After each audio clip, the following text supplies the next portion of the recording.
abusianfo no nso abo apemu ye mu bibia chen emu akwaba edoba Hytvgh ene Yorke FM so anopa no nso ensem ahodo ayensa kan ya aboa no ayesi hu nkonya yede ba besom sekase ebo ewo Yorke FM Hytvgh atabri yen de na mabe fontentan kase ni mu ma nso anya bi ehwe yen ya bepim ewo fon so ene TV so aseda kase ne Hytvgh dia omo na atabri yen ede nam ene anopa yi ensem no se so se doso pa omaimu ede ene aboaboa no de ensentrofo ko twiko abrama ko chocho nya akmak na owie ye odebe gu Hytvgh aboboa no na osamufo nso ejebre etena se yi na hwehwaniwa esansem ne mukrogin tupeten krata so na pesamaka hene enso ase hu konya amede ba besom se anopa no nso empamu akankase na de bedimu akoti ni bini nanu ada arehusama etisi apiati brichi ebo oman Ghana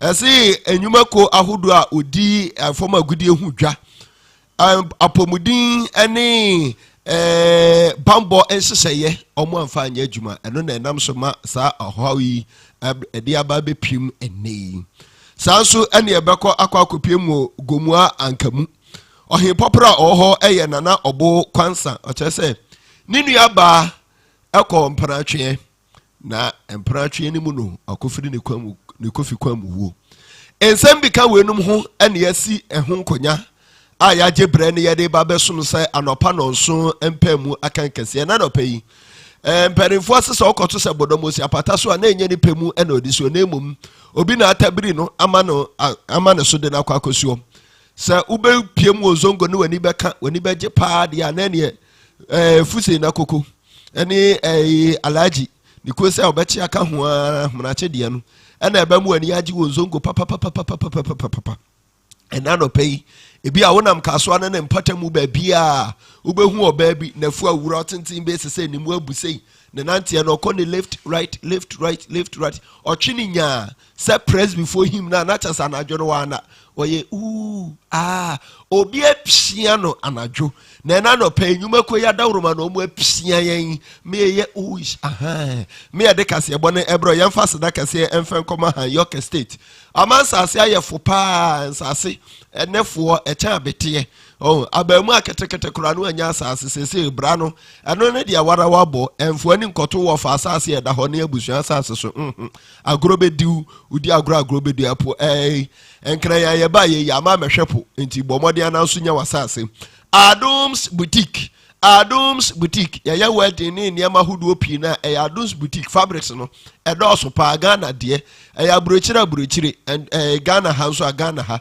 African print papa bi na yaje abegu Adams boutique enyuma ko emienu nyina na ya ba akofo de ntia homa atorofo de di dwuma na ya ba akopagie 0243 708 485 0243 708 485 Sarabov Hotel Sanya Sarabov Hotel ne ba ka ebepiem ka so anyanya no contempo ne so a na nka enim se hotel du ho kra chefie aduane a wo ho se dewa empa se kroje oyere ede ne to so atim se eho na obefro se mi wura esan se obetimi awura ne yie pa empa bi wo ho na so oda so ubo nso achi nyina akekaw na asemua bi kura empeno ate agu so enye kura oko hotel bi a eye bed basi omo age edem ho afase ma na so ukopiem Sarabov Hotel event organizers yeto nsa de aframo ukopiem Sarabov Hotel bibia dem yopo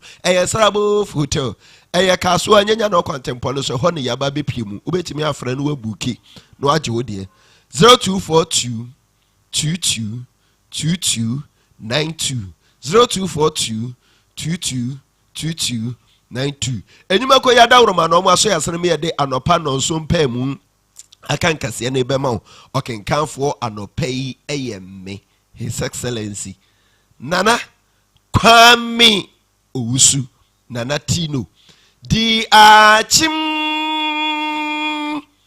president etwi ehutaw ye ba nsem ni nkiremu ya bone sei bede ye de brew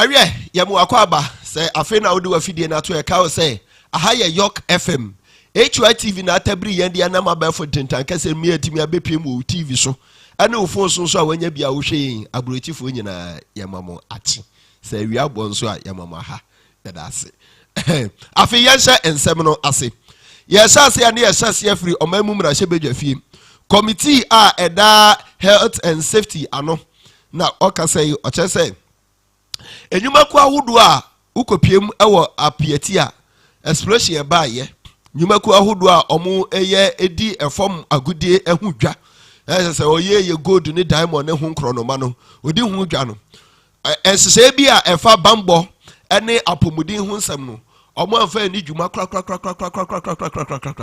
ene nam so ma de esie na bibibi atimi age nsem na eniema enkoye kra se ye ka sei enipa bi a wo fa mu ehwere won kwa no se omo oman no aye ahoboa asiesie nipa ni bia kama de nanso bambo enseseye ane apomudin enseseye a etwasenka enyuma koya hodoɔ edidi dwuma ede boa adehye wo ho ebobo omo ana komunsu nya baabi pa etimi tena sesei ena omo nya baabi edi omotirituo no anyade a omo di dwuma yenhwe sede oka ensem ne fai. We had initial discussions with the Chief Executive Officer of Minerals Commission, and in addition to the 14 measures that they have already taken, some of the issues we also flagged. He indicated that he's observed them, he's flagged them, and some action is already going on in those directions, including some issues that I don't want to go into details here. So I believe that as we present this report today, with the action already going on, your good self, Honorable Minister, you engage me. Abushanfo nipa ye kohwe ani empanifo a omo na eda omo no ye committee ewo mrahye bedwafie ehwe apomudin ene bambo ensem so yanto aso na yenkopiem ewo gomua akamu ohe popura oho nana obo kwansa na onna okase nanu da ena ebeto dwase chichani baabi ne kanchema chese ne mpana wa bro no wa mia ne kwakunu ya oni abrante ya twempena enfrinsha makomaku dunum 15 years ama enam sokra ma emamu nan ena atimi apia firi mpratwe ni mu aba aso aba mpratwe na so aba pa na de enam so ema abrante yi ebo ya Linda ekunu ya ene se ya Linda oha o se cancer tete sasa bomoden na sade seb se ukodwa ma so a kuraba no ubabisa ne bo akoto ubeti sika mani wura ansa na wo de abafia ba be yusu no me de ewum se wanya mesa onya bisa ya na mede ma wo bisa na ode ba ma wo kwanse ena obisa na ode ma wo enu awi mu a keka mu a ma sese emamu nan afiri mu aba enti de atianse kuraba ho onfa so kura ya asemi sebi enti ne mesrew bomoden ene onya snap baako fampanimfo ba miensa bi di wachi mumfra nkuntunkuri na monko mabuchiafo ho enkotu mitinsa etirensa keke kwansa muni sasa muni ya na tikokum he die be ntina aka se mkotu tinsa na chese kakra mabua no peso obagidi ohun o peso obagidi o yale pa no o chase ene osinu so breedy brother abu ni se fumfram nana obo kwansa ekire mu kire ensantrofo ma yehunu ba bi a asem no akwakoduru Robert Amoka no wasem na emi nua ba onem be me bi atena for the past 15 years only one mafo onye no hu bibia mabusua no afena akamwasem mefi hu se be 3 months bege abro no obro se be yedihye no ama okase obe prana man mark na se okodem po a ope nti saa kasa na nua ba mbo saa kasa nkyerɛ me no na ɔsɛ me ma me mpani fote they organize na ko yini nyama ne fi home because even dogs cross say oba ne be ma wona say divisa koso na ɔsɛ the first thing mpano na nkwa nti nya dab ma ko yini nyama be den dogum nti kasa me ka eye ko yini nyama no no eye achena Sunday na wotwe na onye be bigini tikoto ye ana number 4 no nyina. That was Sunday, Monday, Tuesday. Bibi kura be hu ne minim ma domara. Ne ko hu zama so fu mo hwe ma anso. Ye kakra. Na empanimfo se opamo ohufu ana oto ne bema na nka yeti ho nka bema nsinsuo mu ansa na waham na nso se na abrantie die ansa na ensuo ne kura ne nan beka no no waham na fu waham na so waham na ni wahiham wafon onya bema sa obra omi alenda kon ehunu se baby a waduro no wajemu she has live it wajemu no ana oyese se wakode ne odofu pay so bebu amia ana ne omunyina no so yese nka obekum ne ho ana ne car battery ehunsu ofai acid song omono bo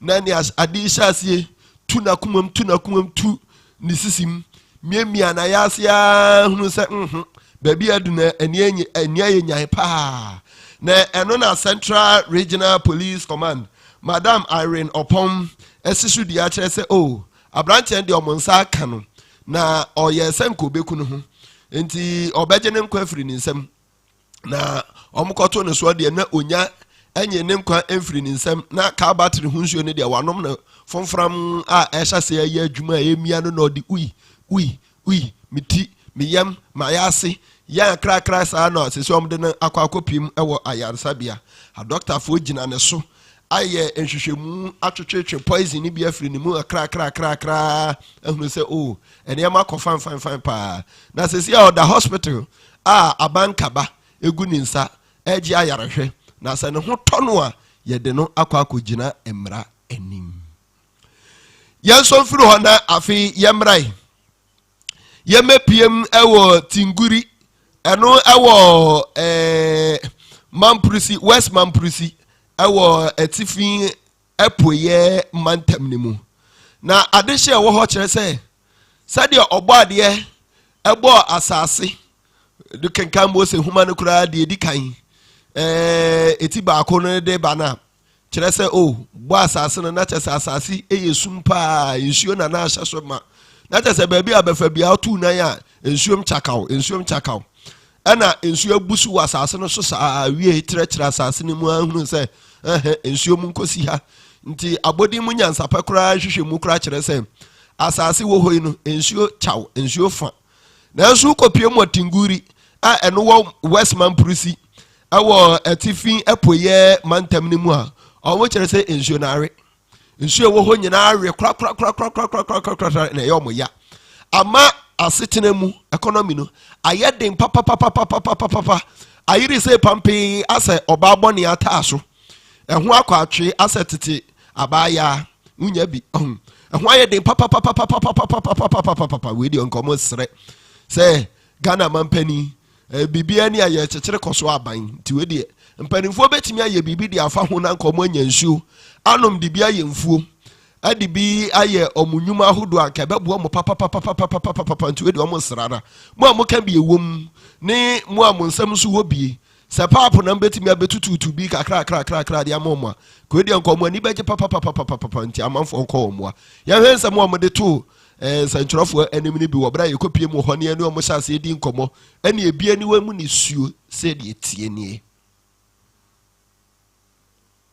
So, what's in be able to do any dry season? There's no water, so that's why dry season that we have been coming here to fetch water. And you know the greens and the worms are out of the water.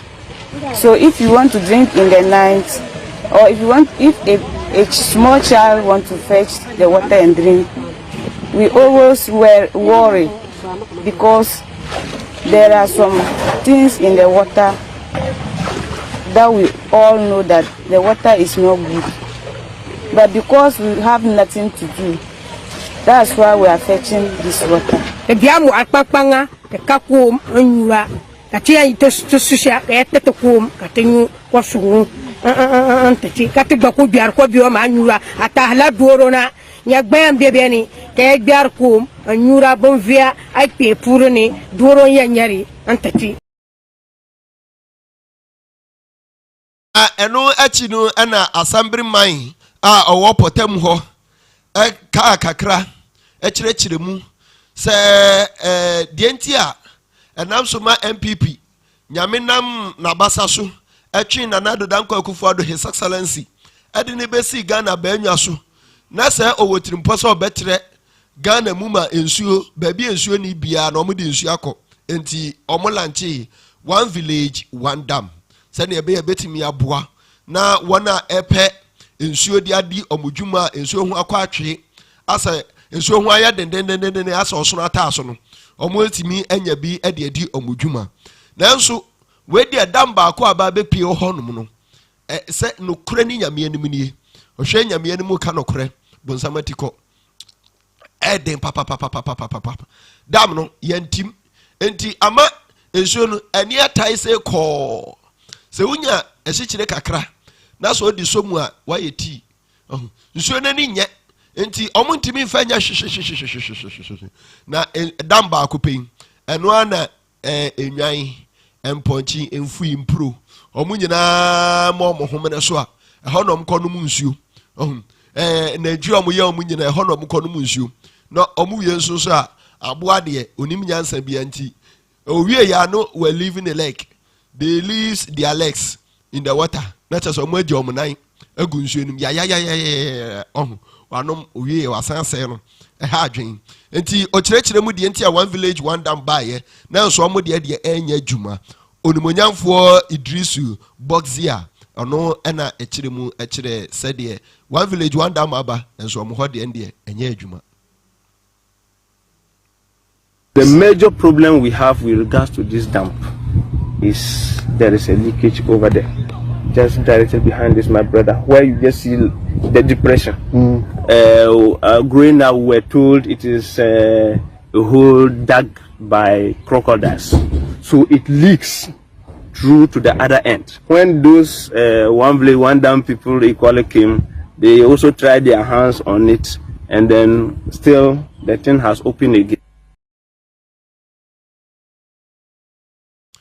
Ewe ni ebejina sa tinguri amani hunu adise amani hunu nsam so na yede ensama hudu ayeboa no ede besum se anopa no so empamu akankase wo Yorke FM eni Hytvgh so no yede abana wie ensam no de mu akoti ni bini ukopiem ewo apieti explosion epie ho nyanya eni breachie ebo oman ma edam so ma enipa pimpimpi enipa pi eno age transfer every atiasefo asase so akopiem wo the United States of Asamado masesi ade omufre from ntum ajeje nkonya atretenase na omudi omamane ya no committee eda health ene safety chese apomudin ene bambo ensem so omo ohwa so no e kire se eyenwumakuo bia omo edi efom agudie hu dwa ena omo amfa bambo ehu ensem bambo hu mara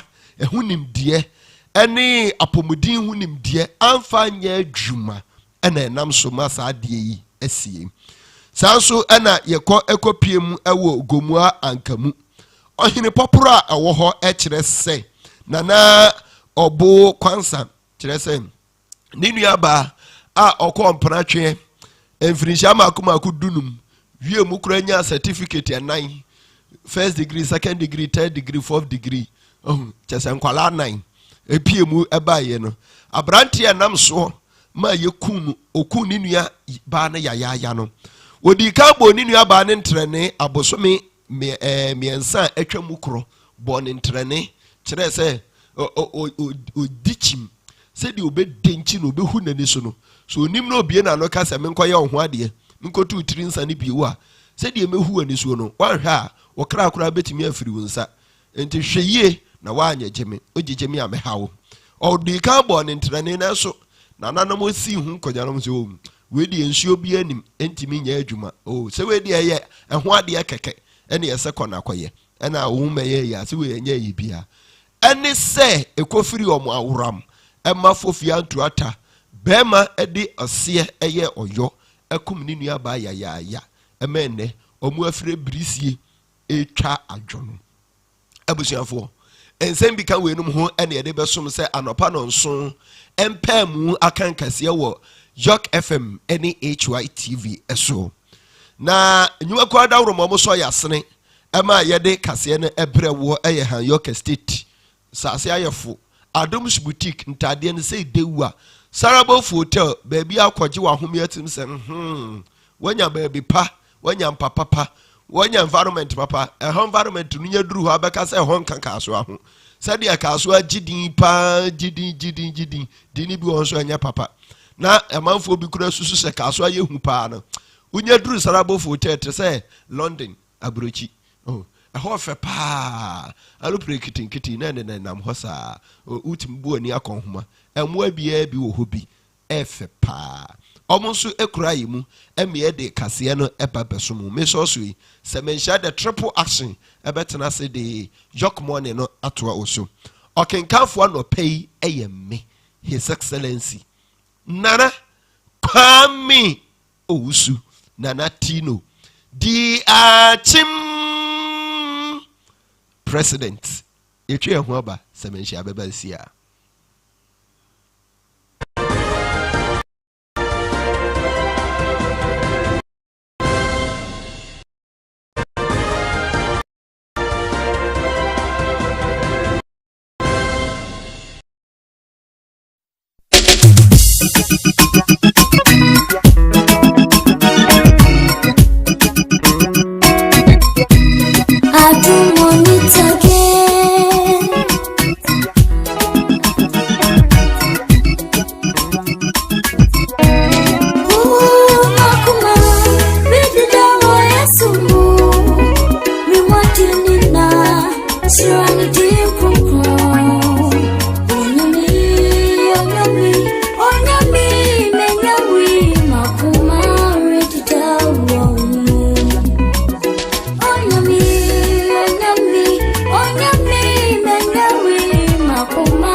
Okay, it was here for Yadanyankupon ase.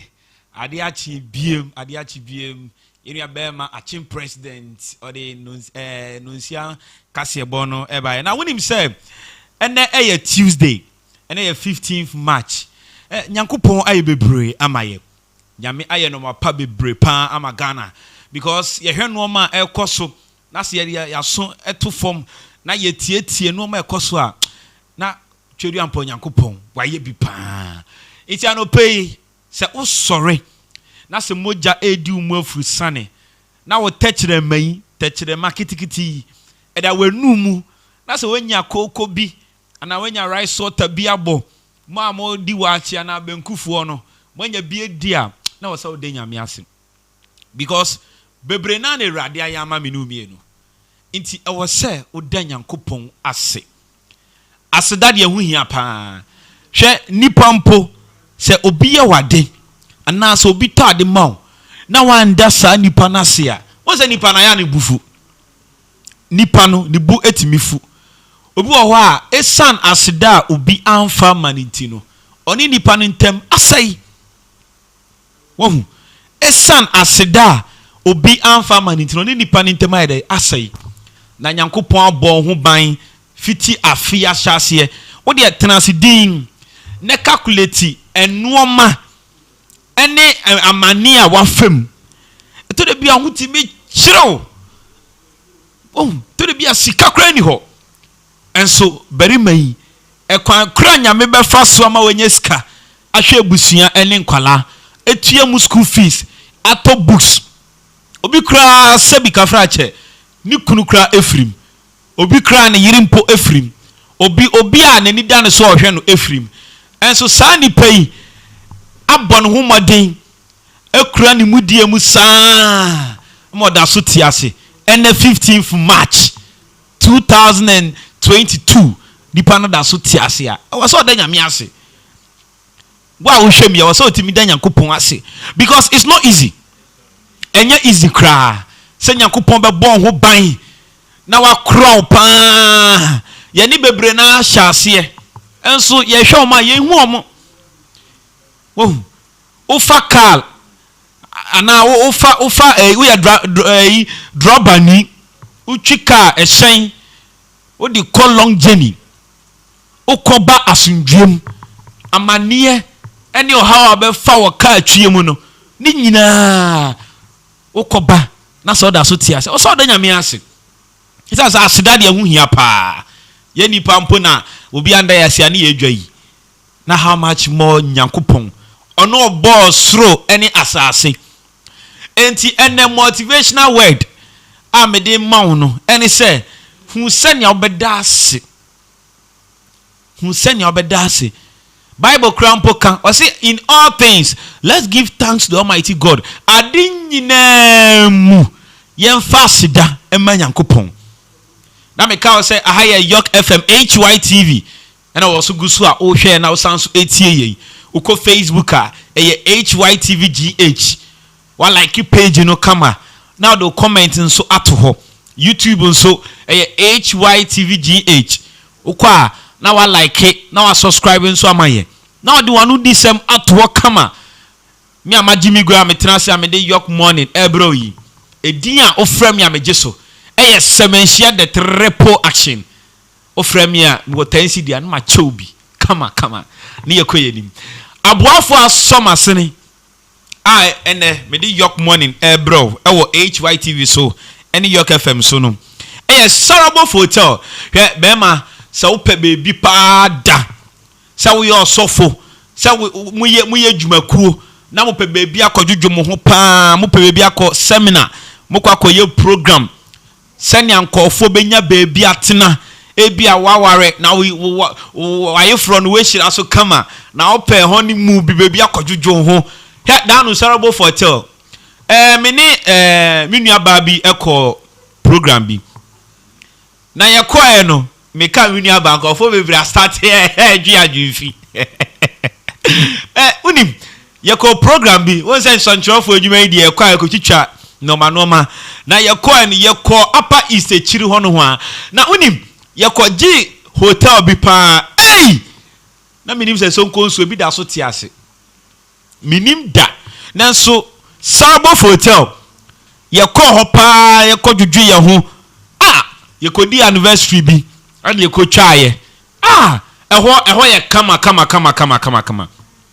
esewani an wose me ka kire o eho ye kama in fact sa wo de o ka akọ ana say ukọ hono ma security no very tight 24/7 bambo dwumadie no eho de pa enya de obekọ akoda ho no ama complain ena me beda hono no tuntum areme hotel bi ukọ antuntum ko a ba sarabo hotel mi am koda ho no mi musa ho ye kama eho ye fine sa sarabo hotel yi won chi akwan ewo kaso anyanya no kwantempon so wo de bebi biara wo free bia wo duru kaso apɛ kasa wo panyanya no kwan no taxis ewo ho wo tena mu pɛ no wa frɛ number we 0242 22 another 22 75 0242 22 another 22 75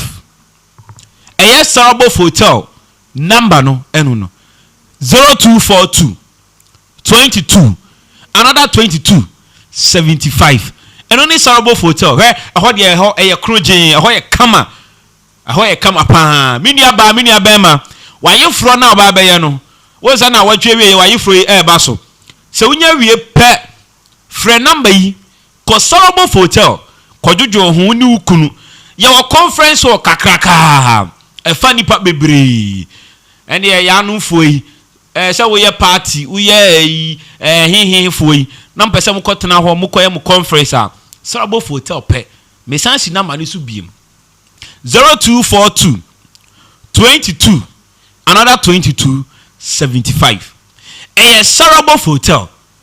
With sarabo hotel your care is our concern. Sarabo hotel dano madam fuboga ni bi ofi America buy na odisi ka chuchuri dure buy anya ne se ope asase na bogey we chini saa na adamfo yi e de ne call saa estate fo yi bi yanum fo yi ho abrante ekwe wakwaje asase 10 plots wakwaje asase na ne nyina ne se opese oidi ye school afa asase abrante ekọ so a okọ na nkofo etwa blocks esi so eguso esi dan na si ajingo na asase na yanum fo abagin nti abrante na asase ne ye twema mentwe saa asase ne gifiri ni sem waboka egu so pasase pa Ghana so pasase pa asase kama asase a litigation free mansu bia ni ho asase a ye de obekọ wa akọhwe wa kire beebi a wo pẹ asase a fumso bia ni ho asase a hwe free electricity free light free can I say water good access to water and electricity yankwana se okọ asase ne so a radio station bia ni na TV station bia ni ho a okọtọ asase obedi wechi ba yankwa de okọ ebedi wechi ye bedi wechi esan se adanse enti ena se bi yedi kwadu a eja ne ho no are ase ti so pa asase kama pa asase krojen asase afre no virgin land Hytvgh estate Hytvgh e ba na asase dia oye masa asase mu opebenem asase na ekese na ope sa wo de ye efuo sa usi dan sa wo de ye school in fact sa wo de ye filling station you can name it yes asase no ebi wo opekuma kwan no so ye wo bi wo ho kaswa akwele ye wo bi wo ho eba kaswa ne nimpotem dia Hytvgh estate yes asase no ya to apeti bebia ana yes asase no so no one thing is unya to asase ne pe ye ma 300 blocks free Hytvgh estate ye ma 300 blocks free so pasase kama pa Hytvgh estate hwe estate abai wana wasisi aden wana otonto asase okwa wana asase no okwaji se kim enye free honom ne de obe bre ansana blocks no kra ye twama tore bia betua ka na yasan ka se ohini bi su beba na asase no say ni but Hytvgh estate there Hytvgh estate there wana asase no okwa ye ma 300 blocks free ye ma 300 blocks free unya ni baby ase Hytvgh estate wohu Easter ibai watete sase ni so Hytvgh obone mrane Hytvgh a otimi twa one plot chow free ni nyina Hytvgh estate na unim frɛ ahomaturufo yi 0243 70 84 85 0243 70 84 85 no akwaji wasase kama awo Hytvgh estate na Hytvgh de anti hana ode ne mbamfo ejuma mo ball kaso ne nimpotem de omo asase no so okotope manso sambia enihum enya afa na kwabuta be yeyere ne koko ya no fo hwe obi koto na asase na be ye ho kokota kokko gina ho se asase ne ya odia ba Hytvgh de ono abesan register ma asa ye papers awasa mi kwajibi Hytvgh ma meno nyankopon hira ne pa obe register ma asa ma blocks eno ye bonus so pese o twe light kra ma obesa twe light amount eno dia ye hihye a one ne beko ni nyina eye Hytvgh estate nti sene am di ka kan no number na message so 0243 70 84 85 0243 70 84 85 eye Hytvgh estate eba ne sase mu a o ye pabene etie for sene am di ka kan na di afrɛ am gye so eye semenhia the triple action metinemu ama menua bema Okamafo Clement bibinti okodi holiday kakra ewa America na interview obesan ba be fani gba but eneme na metinemu ewa Yorke morning. So Hytvgh and Yorke FM online. Jumedi ya fan live Facebook ye Hytvgh. Kwana subscribe it. While like page you know ama ye kama. YouTube so ye Hytvgh. Okwa anwe mi abel ni so subscribe ama ye. Now do comment at one we pia share. Groups are wom pia share. Fatu groups nyina mu. Aha ya no mfo no. Enche bia no Easter eba. Na Hytvgh ye won no mapa bebre ema wo. Oni entena na ye won no mapa bebre ema wo. Na wonim say Ghana ensem bi ni no ma bi ekoso a se yanka emboa. Ba hwan na beka? Eye me semenhia the triple action. Mia na meka. Ba wonim anse na beka san ensem no. Ye twa ye ho aba. Ye twa ye ho ba pe. Ye ni nyina beso mu.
Okay, ebuzianfo yamamu nyina akwa ababiem.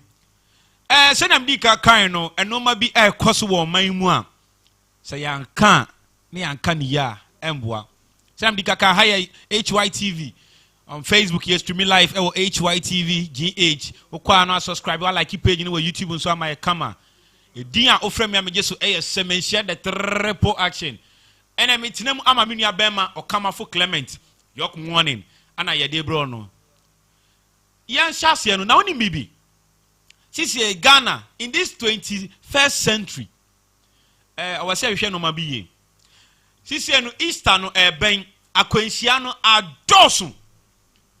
akwanhyia na dɔso paa enti yɛ driver ni woyɛ hyɛnka ni na sɛ wokɔ anaa wosi kwan so a ɛni deɛ mu a ɛyɛ no ahwɛ wo car ni ye check wo car no wo brake wo fuel wo gauge no check sɛ bibia yɛ adwuma kama ansa na wetie si kwan so ɛmpere wo ho sɛ wokɔ akɔ pesika nti wobɛtie si kwan so kan hu sɛ yaanomfoɔ ɛne amanfoɔ obi papa obi maame obi nua obi yere obi wɔfaase obi ba ɛna wɔte kaa yi mu a wɔde ne kɔ no enti sɛ woankyɛke wo kaa ne ye na sɛ wokɔnya akwanhyia pɛ ebia nipa na ɔtim na onya akwanhyia no ɔno ne abusua no nyinaa ti ɔno ne abusua no nyinaa ɛhwɛ no ɔno the breadwinner of the family enti sɛ ɛkɔba sɛ nipa no ɛhwere ne nkwa a wode asɛm kɛseɛ aba abusua no enti ɛni deɛ mu a woyɛ hyɛnkani na sɛ wode wo hyɛn no ɛkɔ baabi na wosi kwan so a kyɛke nneɛma wei nyinaa drɔba ni papa ɛne deɛ wakɔ asan aba asomdwem ɛnyɛ drɔba ni papa ne deɛ ɔkɔ American tɛntɛm dabi drɔba ni papa ɛne deɛ ɔkɔ na waba asomdwem a bɔne biara amba no na kwantuo no ɛno ne drɔba ni papa wowɔ private car nso na sɛ wobɛsi kwan so a check wo car no ansa no wakɔ woyɛ driver ni so a ɛnom nsa ɛmfa nkaka because akwanhyia na ɛbɛba nansɛn no ano ɔden bebree na bɛhwɛ na yɛ drivers no ɔmo fault ankɔyɛ driver ni fault a na efiri car no car bi wɔ hɔ a esi kwan so a ɛtu ngusie tutututututututu ɛnso Ghana yɛhwɛ ma car no esi kwan so yɛnda yɛn ni yɛnkɔ Tampoi MA Primary School a ɛwɔ Jirapo Municipality Upper West Region na minim sɛ Ghana Education Service for ɔmate saa nsɛm wɔ ya ana ɔmo hu mfoni a producer Fato Sumame video no so wɔ ha Fato Sumame wode yɛhwɛ video wei ɛyɛ yankasa yɛ mother station baako Media General TV3 for ana ekotwae esan say yɛ nyinaa yɛ media team a yɛ adwuma kro nti no yɛ wɔ saa kind of relationship no ento mo kotwae no hwɛ wo de hwɛ video no sabi minim sɛ school no nkonya a wɔ krom ho nyinaa sound wo de hwɛ video yɛ hwɛ video we mbra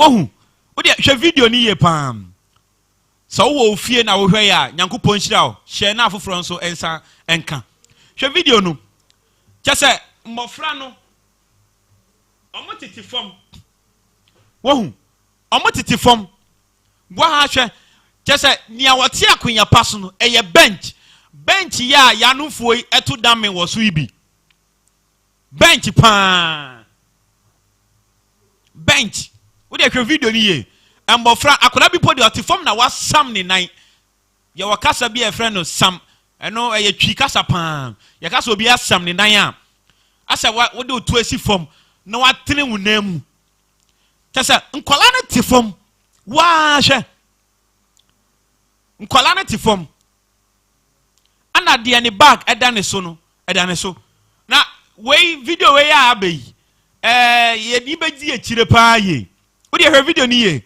kyɛ book kura menya sɛ book no nkwala no pa obi na in this 21st century Ghana yɛkɔ yɛ nim a yɛagye yɛ din ɛwɔ nneɛma bebree mu na sɛ wei ɛkɔ so ɛwɔ man nim a na ɛwɔ sɛ yɛdi ka Ghana Education Service for mofa mo nan ensi fam yie paa sɛ video yɛn bɛka mo nsa Enim ya mufa mo nan ensi fom. Wa hwe. Hwe ni oti akonya papa so no. Na konya no kra no sabi enkoye. Minim se se class 2 fo na ti dex so na class 1 fo gu fom a ene amitimi nkire. Na ohwa edan no kra dan no ayati ase yewuo. Ahwodi bia ni dan nim. Ohwa dan na ahwodi bia ni dan nim. Won. Ahwodi bia ni dan nim. Where Upper West Region ho. Ghana Education Service for mo fam 90 form. Na we di entwa ye akwa ba kokra de chese dex no eso na yetu dex ni so ena de tally dex ni so na udi book beto so no yetu so no de ato form flat ena watena so sa entabo no watena so wohu teacher ni kra na kunya entwa ye ka de teacher de we wanya kunya kra nkai but nkwala na omba besua de no we akwala we udi na tena dan we mu se onsua de afinu kwa na wie ya na obekọ the next class no the kind of knowledge onyai when the previous class no onko do next class na ekọ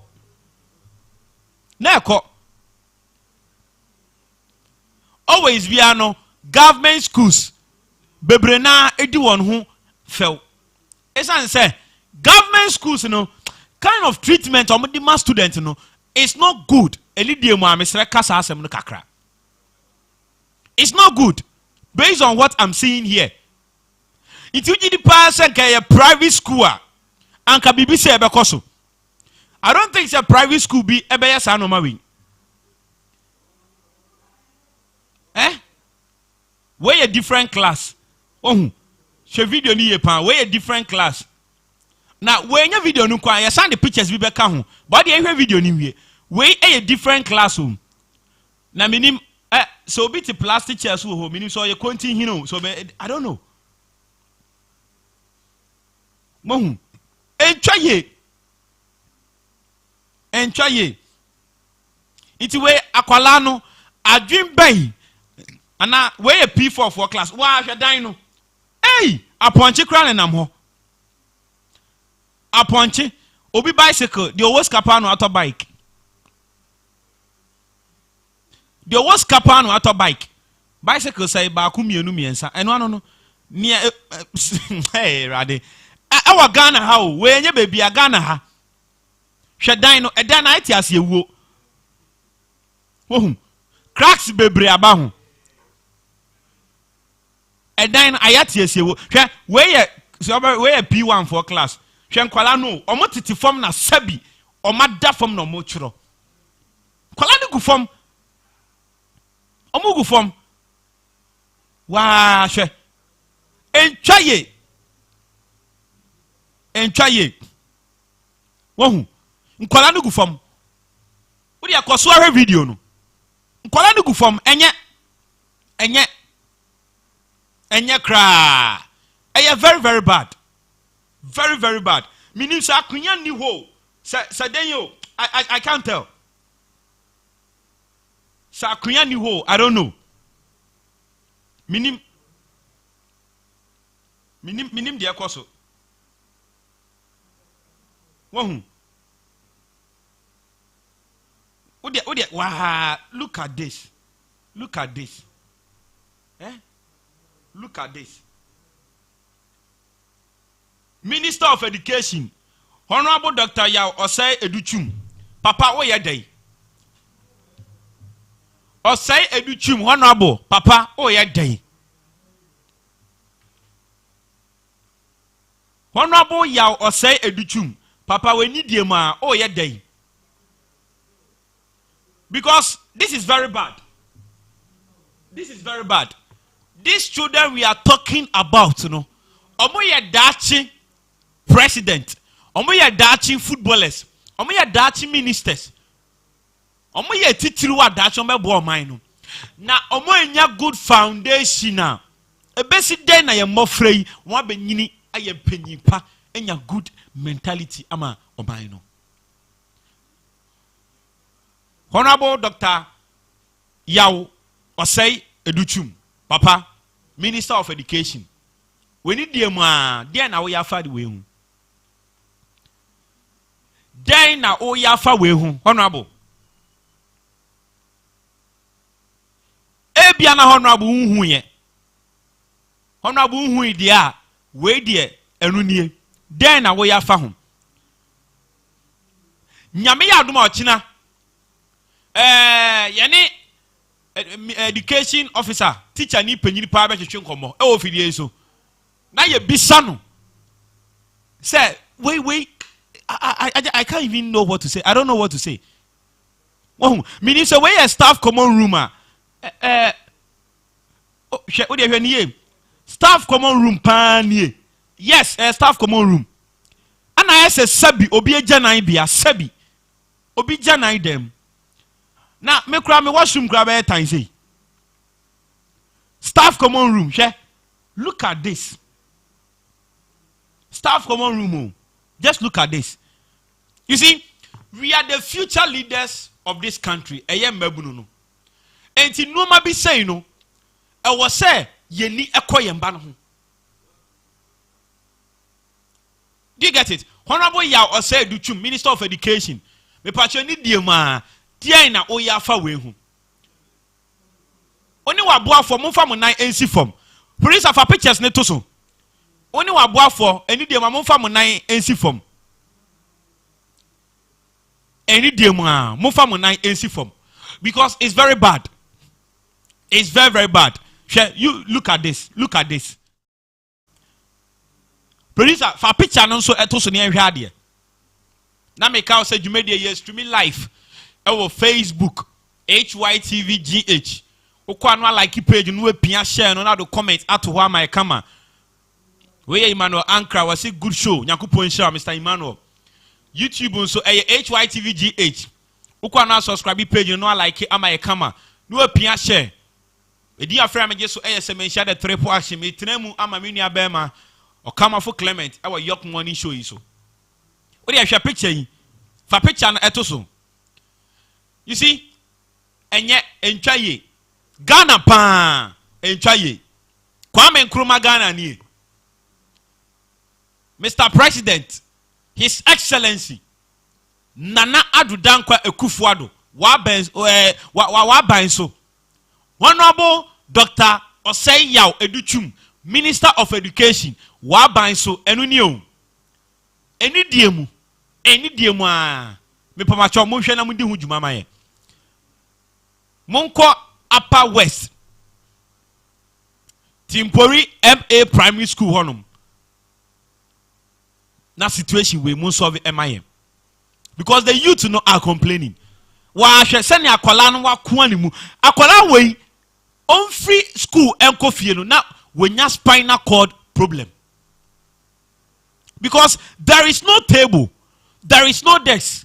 Into what na form na wasam ne nine ana ochro. Ye cry your office yamponu. Si ye kunturu ye mu etro cry for 1 hour time. Obo na ye back ya ye chi ya. Ye spinal cord na ya. Wohu. Enti eni diemu wa hwe. Nkwala no gu form na mo chro. Enye fe.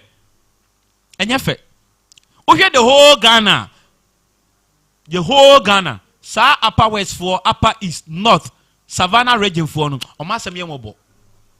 I don't know. Minim. So Obia obisu unsteady hunya. Minim. Omasem yemobo pa. We a critical issue. I was a buying. Utu wana mo emaye. Ankoya yebeka. Ekoya yebeka. Any dear Ghana buying. Honorable Osei Educhum, me pacho, for nice form. We a Minister of Education. Ubo huma de pejumane de all born ye. Then so a kakakra. Any diem down when you correct Upper West. Timpori MA Primary School.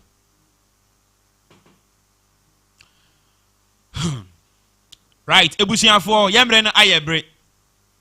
Yamre no Ayebe. Enchebia na me sorry so. Na me sorry so na boafo a eboa me ama me de Yorke morning ebe sommo e Han Yorke estate e ba na nsase dia Han Yorke estate o da mufo a Sana Sarabo Hotel.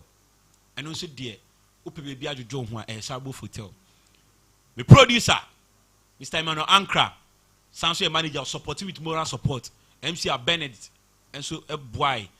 Imagine media on no chagu or Facebook, any YouTube, MIA. Branton one boy, ya, Kamusunya being shared. Production team in our mom supporting and Kupu Inchao. Mr. Samuel Sakwadie, any mama, Honey Yorke, Yakupo Inchamo Pa, CEO Papa, yet Muswania, sorry. They will be a Jumeku say, my answer be ya, Kakrakoyano, Yakupo Inchamo. Nyame admo china send them dika kan no yene education officer panyi pa be twetwe nkomo ofide so na nsema ye kan na yi ya bobo nkakra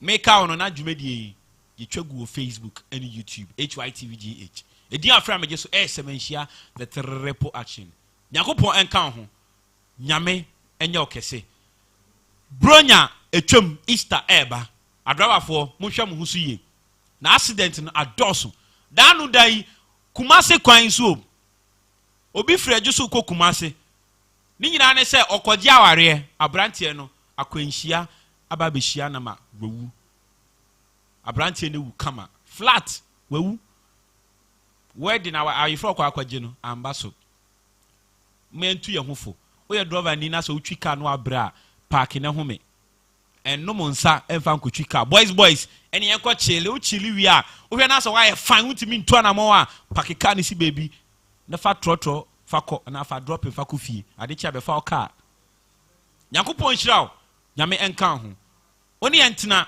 kosore Hytvgh ne ono mapa bebre ema yakopon hirawo akra.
What do you do? Be a girl, you. She run what to me.